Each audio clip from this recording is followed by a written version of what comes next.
नमस्कार, BRG news room में आप सभी का स्वागत है। देश, दुनिया और शहर से जुड़ी क्या रही दोपहर के 3 बजे तक की खबरें, आइए देखते हैं।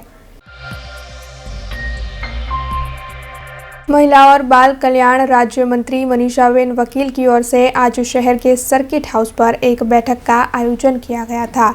दरअसल गुजरात राज्य में बीते कई वक्त से भिक्षुकों की समस्या बनी हुई है, जिसे सुलझाने की कवायद एक मुहिम के भागस्वरूप शुरू कर दी गई है।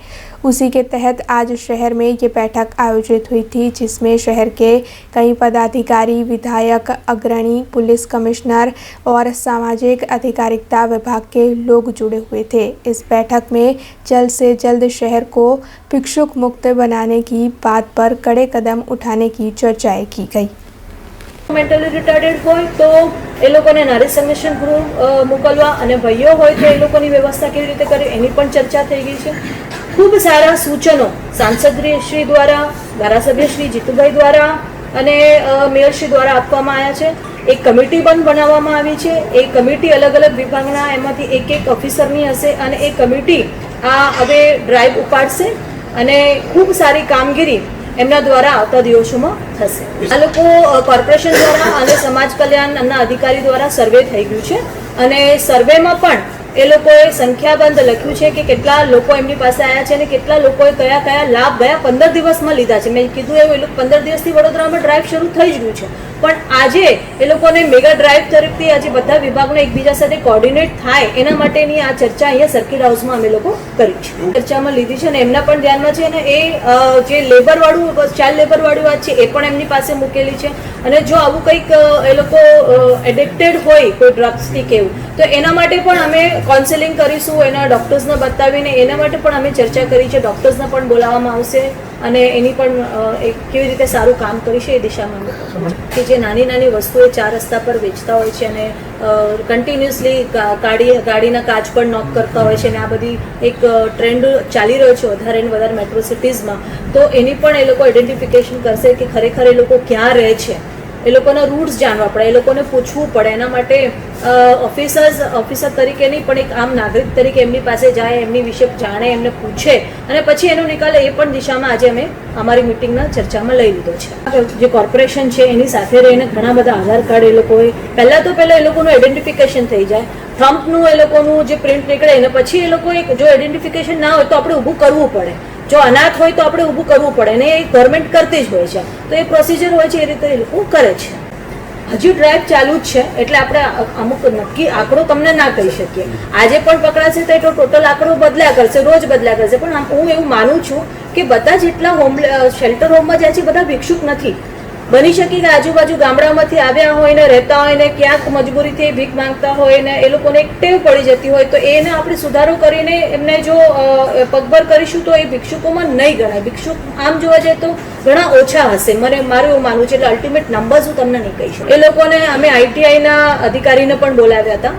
આઈટીઆઈના અધિકારીને એટલે બોલાવવાના કે સ્કિલ બેઝડ જે ટ્રેનિંગ એમને મળે કે નાના મોટા એ લોકો કામ કરી શકે, એમને મટીરિયલ પ્રોવાઈડ કરીને એ લોકો શું શીખી શકે અને નાની નાની વસ્તુઓ પછી એમને પ્લેટફોર્મ આપવું, ક્યાંય વેચાણ કરી શકીએ અને એવી રીતે એ લોકોને ટ્રેન કરે છે। એટલે એ લોકોને વિભાગના અધિકારીઓને પણ અમે બોલાવ્યા। સૌથી મોટો પડકાર એ છે કે રાઉન્ડઅપ તો આપણે કરી લઈએ છીએ, પોલીસ વિભાગ દ્વારા ખૂબ સારું કામ કરી લે છે, પણ એ લોકોને પાછા મેન્ટલી એ લોકોને સમજાવવા, એક કાઉન્સેલિંગ કરવું અને બીજી વાર એ ભીખ ન માંગે અને આ ભીખ માંગવાની પ્રવૃત્તિમાંથી બહાર નીકળે એના માટે એક ચેલેન્જિંગ ફેઝ હોતો હોય છે। પણ વડોદરાએ જો આજે નિર્ધાર કર્યો છે અને ચૂંટાયેલી પાંખે બધાએ નિર્ધાર કર્યો છે કે આને આપણે એક સારું આઉટકમ અને સારું કામ કરી બતાવીશું અને અધિકારીઓ સાથે પણ સંકલનમાં રહીને એક કમિટી બનાવીને કેવી રીતે આ લોકોને એક સારું જીવન જીવી શકે અને મેં કીધું ચેલેન્જ તો એ જ રહેશે કે લોકોનું કાઉન્સેલિંગ કરીને પાછું એક નોર્મલ સિટીઝન બને।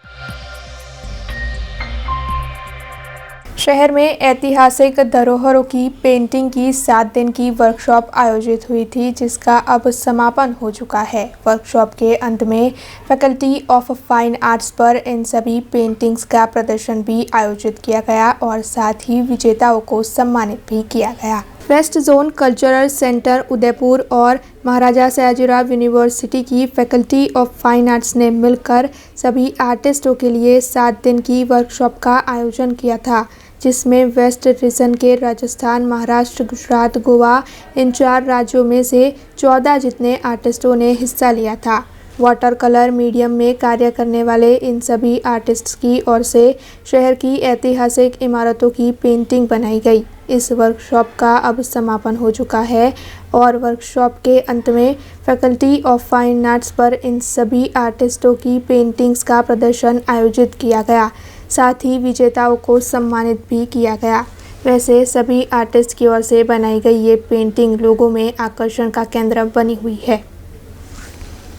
West zone cultural centre Udaipur, ministry of culture અને MS યુનિવર્સિટીની ફાઇન આર્ટ્સ ફેકલ્ટી વડોદરા આ બંનેના ઉપક્રમે આ એક water colour plane air painting workshop અહીંયા 7 દિવસનો રાખવામાં આવ્યો તો 22 તારીખથી લઈને 28 તારીખ સુધી, જેનું આજે સમાપન છે અને બધા જ આર્ટિસ્ટ એ વડોદરાની હેરિટેજ જે છે, હેરિટેજ બિલ્ડિંગ્સ, આર્કિટેક્ચર અને સિનિક બ્યુટી એ બધું પેઇન્ટ કરવાનો પ્રયત્ન કરેલો છે અને બહુ સરસ રીતે વોટર કલર માધ્યમમાં વડોદરાનું હેરિટેજ કેવી રીતે પેઇન્ટ કરી શકાય એનું આ અહીંયા ઉત્તમ ઉદાહરણ છે। તો આપ અહીંયા જોઈ શકશો અને જ્યારે બધા જ કલાકારો જ્યારે સ્પોટ ઉપર જઈને પેઇન્ટિંગ કરતા હતા ત્યારે આજુબાજુના લોકો પણ એમની સાથે કેવી રીતે ઇન્વોલ્વ થતા હતા અને એમને પણ આર્કિટેક્ચર વિશે થોડી વધારે જાગૃતિ મળે એ હેતુથી આ વર્કશોપનું સરસ સમાપન થયેલું છે। સેન્ટર ઉદયપુર અને faculty of fine arts MS university બરોડાના કોલોબરેશનમાં આ 7 દિવસનું એક વર્કશોપનું આયોજન કરેલું, જેમાં વેસ્ટર્ન રિજનના રાજસ્થાન, ગુજરાત, મહારાષ્ટ્ર, ગોવા 4 સ્ટેટમાંથી 14 આર્ટિસ્ટ જે વોટર કલર મીડિયમમાં કામ કરે છે તેમણે આવી બરોડાના હેરિટેજ આર્કિટેક્ચરને એમના વિઝન દ્વારા પેપર ઉપર જે રીતે દર્શાવ્યું છે તે ખરેખર વખાણવા લાયક છે અને ખાસ વિનંતી કે આવા પ્રોગ્રામ થતા રહે અહીંયા અને લાભ મળતો રહે। થેન્ક યુ, ધન્યવાદ। Power grid corporation of India की ओर से विजिलेंस अवेयरनेस वीक मनाया जा रहा है। उसी के तहत आज सतर्कता जागरूकता वॉकेथॉन का आयोजन किया गया था। 26 अक्टूबर से 1 नवंबर तक power grid corporation of India vigilance awareness week के तौर पर मना रहा है। उसी के तहत आज सतर्कता जागरूकता वॉकेथॉन का आयोजन हुआ था। महाराजा सयाजीराव यूनिवर्सिटी की फाइन आर्ट्स फैकल्टी के गेट से निकलकर ये वॉकेथॉन महाराणा प्रताप सर्कल घूमकर वापस फैकल्टी पर ख़त्म की गई। इसकी शुरुआत पावर ग्रिड कॉरपोरेशन के CGM के हाथों करवाई गई थी।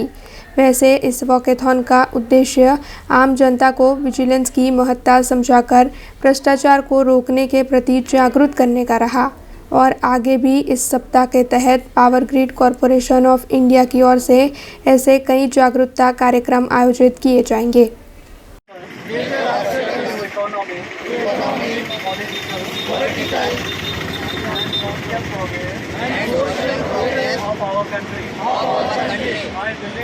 I believe that all stakeholders such as government, citizens,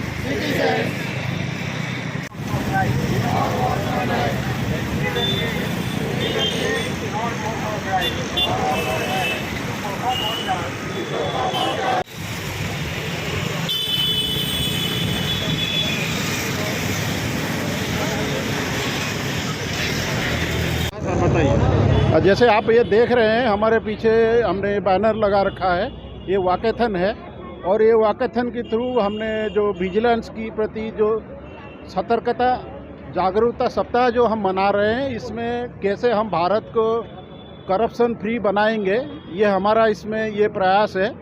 और इसके थ्रू हम अभी आज का ये हमारा जो प्रोग्राम है इसमें हम वॉकेथॉन रखा है।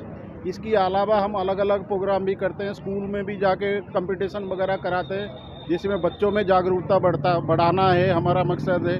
कॉलेज में भी जाके हम लोग डिबेट कंपटीशन कराते हैं जिसमें हमारा मकसद भी यही रहता है। तो उस श्रृंखला में आज हमने ये वॉकेथॉन रखा है, जो हम इसको प्लेस को इसलिए लेते हैं कि हमारा ज़्यादातर बड़ौदा की जो लोग हैं इस रास्ते में आना जाना करते हैं। तो इससे क्या होगा कि हमारी ज़्यादातर लोगों को हमारी संदेश जो है वो पहुंच पाएगा। तो इसमें हमारा ये एक कंटिन्यूस प्रोसेस है कि हर साल हम ऐसे मनाते हैं। ठीक है, पिछली साल नहीं मना पाए थे, बट इसी की थ्रू ये हम मानते हैं कि एक बार में तो ऐसे कर दिए तो ख़त्म होगा नहीं, लोग जागरूकता इतना आएगा नहीं। तो इसलिए ये कंटिन्यूस प्रोसेस है, हर साल हम ऐसे मनाते हैं। बट ये सिर्फ ये एक दिन के लिए इसको सीमित नहीं रखना है, हम इसको अपने दिनचर्या में डालना है कि हम जैसे खुद को भ्रष्टाचार से मुक्त रखें और अपने देश को भी मुक्त रखने में हमारी ये जो कंट्रीब्यूशन है देश के लिए, ये हम उसको करेंगे। Power grid corporation of India की तरफ से हर साल हम विजिलेंस अवेयरनेस वीक के तहत कुछ कार्यक्रम करते हैं। ये बेसिकली है कि पब्लिक में एक अवेयरनेस क्रिएट करने की बात है कि पब्लिक में ये जागरूकता रहे विजिलेंस की क्या महत्व है।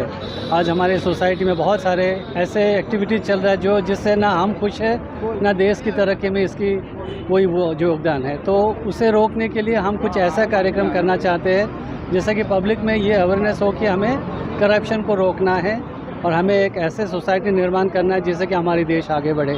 इसी के तहत विजिलेंस अवेयरनेस वीक की तरह एक पब्लिक अवेयरनेस के लिए ये रैली निकाली जा रही है। आपको क्या मैसेज देना चाहोगे? बस मेरा मैसेज यही है कि देश तभी तरक्की करेंगी जब यह करप्शन दूर होगा। करप्शन के साथ कभी देश तरक्की नहीं कर सकती है। सारे विकसित देश में यही है कि लोग बहुत सतर्क है इसके बारे में। तो यही मैसेज देना चाहूँगा कि हम सब इंडिविजुअल लेवल पे इसे रोकें। ये कोई सरकार की काम नहीं, किसी एक डिपार्टमेंट के काम नहीं है। सब लोगों को ये समझना पड़ेगा कि हमें रोकना है करप्शन को। जूनागढ़ में हर साल गिरनार की परिक्रमा आयोजित होती है। वैसे कोरोना की वजह से सरकार ने पिछले साल परिक्रमा की इजाज़त नहीं दी थी और इस साल भी परिक्रमा को आयोजन करने के मामले में मीटिंग का आयोजन किया गया था, जिसमें 400 लोगों के शामिल होने की शर्त के साथ परिक्रमा को मंजूरी दे दी गई है। हालांकि अब सवाल ये उठता है कि हर साल जब लाखों की तादाद में लोग परिक्रमा में शामिल होते हैं, ऐसे में केवल 400 लोगों की मौजूदगी में परिक्रमा हो पाएगी या नहीं।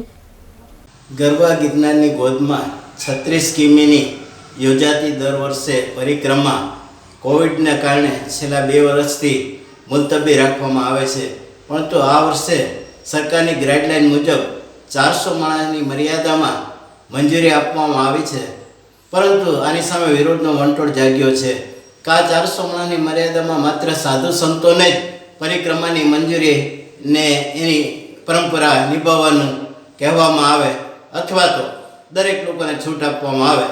त्यारे कलेक्टरनी अध्यक्षतामां मळेली मीटिंगमां हाल तो सरकार पर निर्णय छोड़वामां आव्यो छे। अब खबरों से लगातार अपडेट रहना हुआ आसान। BRG न्यूज आपके मोबाइल स्क्रीन पर आज ही BRG न्यूज की mobile app Google play store और ऐप स्टोर से डाउनलोड करें और खबरों से लगातार जुड़े रहें।